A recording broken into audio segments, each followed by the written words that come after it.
Labas vakaras, šiandieną esu Sielos aritmetikos rubrikoje su jumis, kaip ir visada, kiekvieną pirmadienį.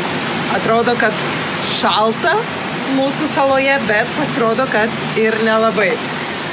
Kadangi šiandieną visą dieną lyjo, aš turėjau laiko pabūti truputėlį daugiau su lietuvišku oru ir aišku pasisveikinti su jumis artėdama po retrytų.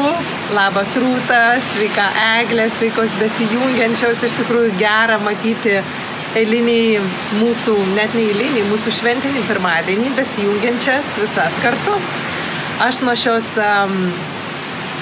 šios salos perduodu linkėjimus beveik visoms, kurios buvote čia. Labai daug moterų jau buvo Ibicos magiškoje saloje ir sveikindamasi su jumis visada prisimenu ir susijungiu su mūsų nuostabia kelionė į save. Taigi, šiandieną Sielos aritmetikos rubrikoje sveikinuosi su visa mūsų nuostabia, kelionės į save komanda, galbūt šeima, kurios vis tampame, mūsų tampa vis daugiau ir daugiau. Ir be galo dėkoju jums už klausimus, dėkoju už tai, kad esate, dėkoju už tai, kad einat šituo keliu ir dėkoju už tai, kad tobulinat ir gerinat ir gilinat savo gyvenimą, pirmiausia dėl savęs, dėl nieko kito. Kiekvieną kartą vis kristalizuodamos save, mes visada atrandam kažką naujo, ką galime nuveikti savo realybėje ir savo gyvenime. Todėl šiandieną, kaip ir sakiau, kaip ir pradėjau minėti, šitam lietingoje Ibicoje, daug galvojau apie mintis, apie žmogaus mintis, apie ten, kur kreipiame dėmesį, apie ten, kaip priimame sprendimus. Ir bežiūrėdama Sielos aritmetikos rubrikos klausimus, radau vieną iš klausimų, kurie pajudino mano šios dienos meditaciją. Dėl to norėčiau to pasidalinti klausimu ir pereiti prie didesnės apimties mūsų Sielos aritmetikos žvilgsnio į tai, kur fokusuojame dėmesį arba ką mes galime pasimti iš paties savęs kiekvieną dieną, stebėdami, apie ką mes galvojame ir kur kreipiame dėmesį. Taigi, Raminta mums rašo: sveiki, turiu vidinį klausimą, kurį nežinau, ar pavyks išreikšti tiksliai žodžiais, bet bandau. Esu sėkminga verslininkė, turiu nuostabią šeimą ir 3 vaikus, daug keliauju ir užsiimu dvasinėmis praktikomis. Turiu įsigijusi kelionę į save online mokymų kursus bei planuoju atvykti lapkričio mėnesį į mokymus Ibicos saloje, nes jaučiu, kad man labai padeda, tačiau tas vidinis kaltės jausmas neapleidžia manęs, jog aš noriu per daug, nes jaučiu, jog kiti turi žymiai mažiau ir atrodo jam širdies neskauda dėl vidinių dalykų. O tas nestabdomas jausmas norėjimo tobulėti, augti mane kartais priverčia pasijausti kalta, žiūrint į kitus. Gal galite pakomentuoti apie tai, kaip turėčiau elgtis ir į ką turėčiau atkreipti dėmesį? Tai ačiū Raminta už tokį klausimą ir iš tikrųjų labai dažnai prisimenu pati save, kaip ir minėjau, šitą lietingą Ibicos dieną. Prisiminiau save, savo senąjį aš, tai savo praeities aš, tą savo praeities Leonorą, kuri visada turėdavo tai, ką norėdavo turėti, nes pakankamai turėjo ir turi stiprią asmenybę.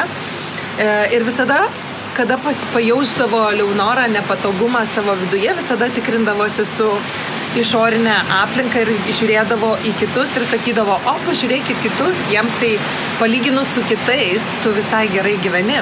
Ir taip ramindavo tą vidinį kirminą, kuris krebždendavo viduje. Bet tai nebuvo kirminas, tai buvo išminties arba noro, sielos noras augti.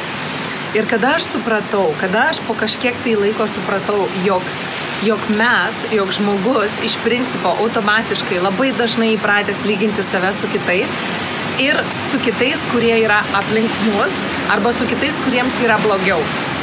Ir tas lyginimasis labai dažnai mums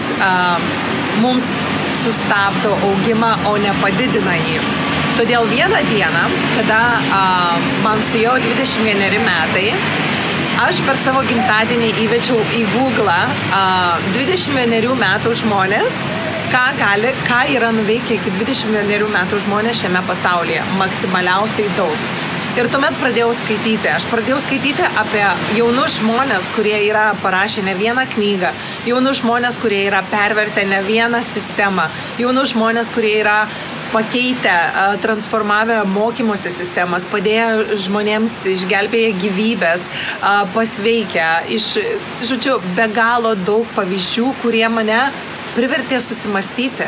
Būdama 21 metų, siekdama sėkmingo gyvenimo ir norėdama ir lygindamasi save su kaimynais ir grupiokais ir draugais ir sakydama visada savo, jog viskas gerai, aš turiu pakankamai daug palyginus su kitais, aš nusprendžiau daugiau taip negalvoti.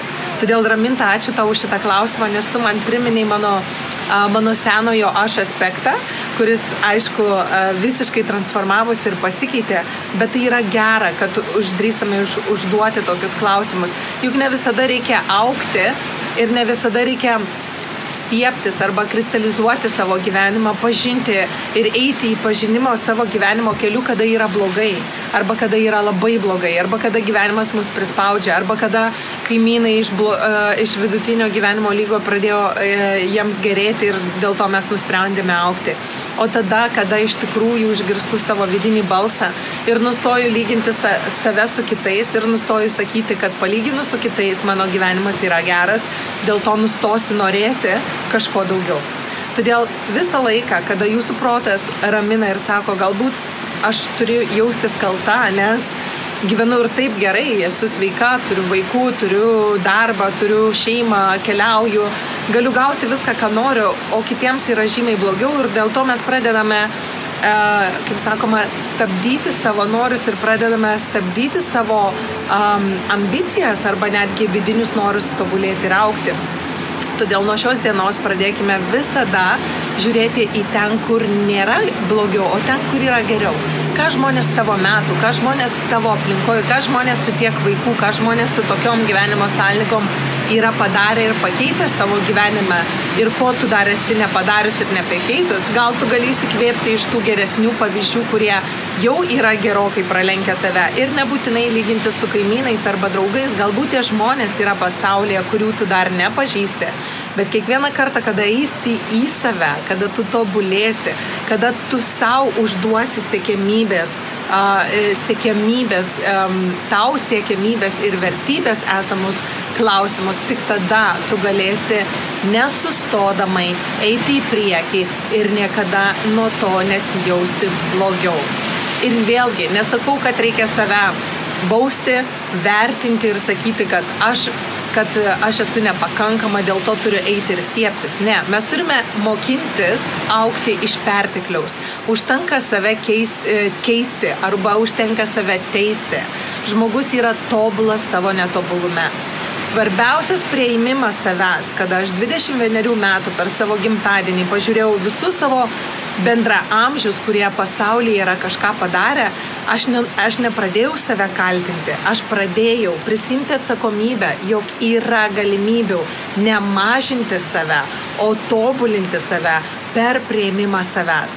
Todėl nuo tos akimirkos, kada aš supratau, jog man nebereikia daugiau dairytis aplinkui ir sakyti, kad palyginus su kitais aš gyvenu gerai, o paklausti savęs ir kreiptis į savo vidinį tą virpuliuką, kur ir Raminta rašė, kad viduje jaučiu visada norą stiebtis ir tobulėti.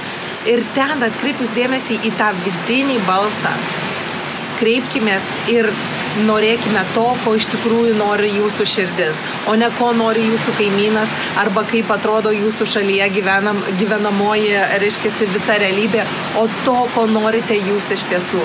Bet norite ne iš to, kad jūs esate nepakankama, o norite iš to, kad jūs turite tokią galimybę skleistis šitame fizinėme gyvenime, jį naudoti pagal savo vertybės, pagal savo kūrybą, pagal savo prioritetus ir norus tobulėti ir keistis. Nepamirškime, kad gyvenimas ir yra mūsų popieriaus lapas su daug spalvų, kurias priklauso nuo mūsų, kokias jas mes tepame ant to popieriaus lapo ir kaip mes kūrėme tą paveikslą. Tad pradėkime kurti tą gyvenimą iš savo žaidimo pusės. žaidimo pusės ir nustokime save vertinti pagal kitus, nustokime save lyginti pagal savo aplinką, galbūt jūs seniai išaugote savo aplinką ir nuo to kiti žmonės nei geresni, nei blogesni.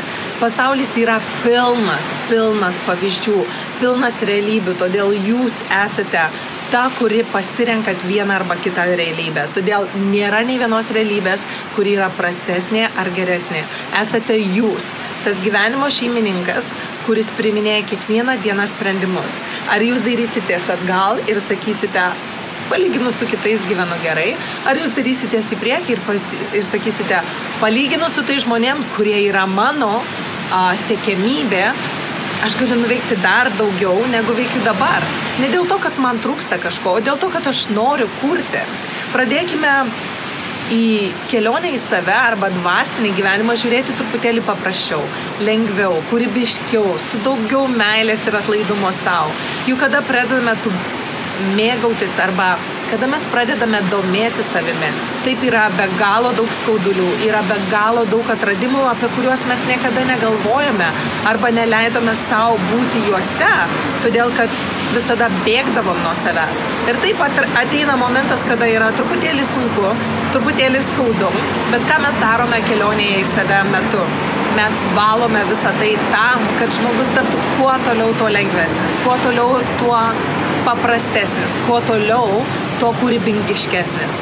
Todėl žvilgsnis į save, ėjimas ir artėjimas link savęs, tai nėra liūdna arba pastovi pilna liūdesio kelionė, tai yra nuostabi, pilna atsakomybės ir kūrybinio žaismingumo kelionė, kurios niekada jūs nerasite, jeigu nepraeisite per pažinimą savęs. Tad griebkime savo mintis į savo rankas, į savo sąmoningumo rankas ir pradėkime mėgautis kiekvieną akimirką, kuri yra pilna pralaimėjimų ir laimėjimų. Ir kiekvieną kartą paklausk savęs, ne ką norėčiau daryti pagal aplinkos nubrėžtus, reiškiasi, momentus, o ką aš pati norėčiau daryti. Ir galbūt tu surasi bendra minčių arba bendra pakeleivių, kurie gyvena visiškai kitoje pasaulio šalyje. Ir galbūt jūs vieni kitus įkvėpsite būtent tada, kada tu nustosi lyginti save su tave supančia aplinka. Nepamiršk, kad tu esi, mes esame šitos planetos gyventojai, piliečiai, ir mes neturime priklausyti nuo aplinkos, kurioje gyvename. Mes galime pasitalpinti save į tiek didesnę aplinką, kiek leidžiame patys savo. Tad ačiū, Raminta, už klausimą. Esi nuostabi mama, verslininkė, savęs ieškotoja, keliautoja į save ir sveikinu tave su tuom ir nustok save bausti, nustok save skriausti, nustok save kišti į mažesnius batus ir nustok save lyginti su kitais. Visi esame patys nuostabiausi kūriniai, jeigu leidžiame savo išsiskleisti unikalume ir nepakartojamam savo kūrybiniam gyvenime. O kūrybinis gyvenimas susideda iš daug pralaimėjimų ir daug laimėjimų. Tad kurkime, rašykime, perrašykime tas istorijas, pieškime ir perpieškime tas spalvas, tam ir yra suteikta šitas gyvenimas, kuris yra ne visa amžius, kuris kažkada baigsis. Todėl naudokimės kiekvieną dieną ir džiaukimės tuom, kad esame šitam fiziniam, nuostabiam realybės pasaulyje. Na, o jeigu norite tikrai leistis į dar didesnį gylį, aš jau esu labai dėkinga realybei, kad galiu dalinti su jumis Luna įžvalgomis, kurios yra jau Luna mokymai, tai yra aukštesniosios aš, mano aukštesniosios aš, paleisti mokymai, kurie yra skirti jums. Ir tik už 50 eurų jūs galite įsigyti 4 modulių kursą, kuriame galėsite išgirsti ir pamatyti be galo daug praktinių įžvalgų. Galėsit pamedituoti kartu su mano aukštesnėje aš, galėsim praplėsti savo sąmoningumą ir įdiegti savo kelionėje į save truputėlį daugiau erdvių, spalvų ir suvokimo, jog pasaulis yra mūsų. Tad jeigu norėsite prisijungti prie Lunos mokymų, rašykite mums į info@leonorabiju.com. Aš neužilgo pasidalinsiu nuorodą viršuje, sielos aritmetikos užraše, Ir taip pat, jeigu turite klausimų arba jeigu norite įsigyti kelionę į save, online mokymų kursus galite prisijungti ir rašyti mums, nes Lūnos mokymus galėsite gauti nemokamai. Ačiū iš tikrųjų visoms ir visiems, kurie esate ir keliaujate ir klausite. Man be galo smagu augti ir dalintis ir mokintis kartu su jumis. Ir kaip visada, tradiciškai noriu prieš atsisveikinant iki kito pirmadienio noriu atversti mūsų sielos aritmetikos rubrikos bendrą frazę, kuri mus lydės šią savaitę. Ir kur čia žiūrim, kur čia 20 puslapis ir mūsų frazė: pokyčiai mums siejasi su riba, už kurios laukia kitokio gyvenimo pradžia ir kaip tik tokio, kokio mes norime, kokį ilgus metus kūrėme savo svajonėse.